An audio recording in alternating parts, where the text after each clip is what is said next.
Breaking news చూస్తున్నాం. కర్నూలు జిల్లా మంత్రాలయంలో ఉద్రిక్తత పరిస్థితి నెలకొంది. మాధవరంలో వైసీపీ వర్సెస్ టీడీపీ నాయకులు పరస్పర దాడులు చేసుకున్నారు. కోసికలో నిరసన కార్యక్రమానికి వెళ్తున్న వైసీపీ శ్రేణుల్లో మాధవరం గ్రామంలోని టీడీపీ ఇన్ఛార్జ్ రాఘవేందర్ రెడ్డి ఇంటి ముందు నుండి వెళ్తున్న క్రమంలో పరిస్థితి ఒక్కసారిగా వేడెక్కింది. వైసీపీ జెండాలతో భారీ శబ్దాలతో వెళ్తున్న ఆ వర్గం అడ్డుపడిన సల్మాన్ అనే వ్యక్తిపై దాడి చేశారు. కోసికలో కార్యక్రమం ముగించుకుని తిరిగి వస్తుండగా వైసీపీ వాహనాలను టీడీపీ కార్యకర్తలు అడ్డుకున్నారు.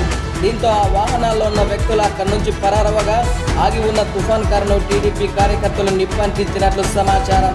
అంతటితో ఆగకుండా అక్కడే ఉన్న వైసీపీ జెండా ఉన్న స్కూటర్ను దానం కూడా చేసినట్లు సమాచారం. ప్రస్తుతం మాధవరంలో పరిస్థితి అత్యంత ఉద్రిక్తంగా మారింది.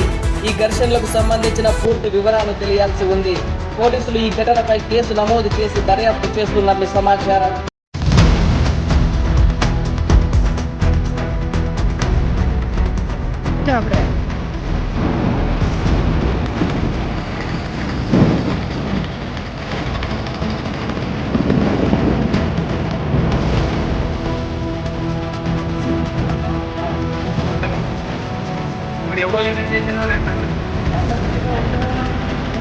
ఇంకా చేయలేదానిగా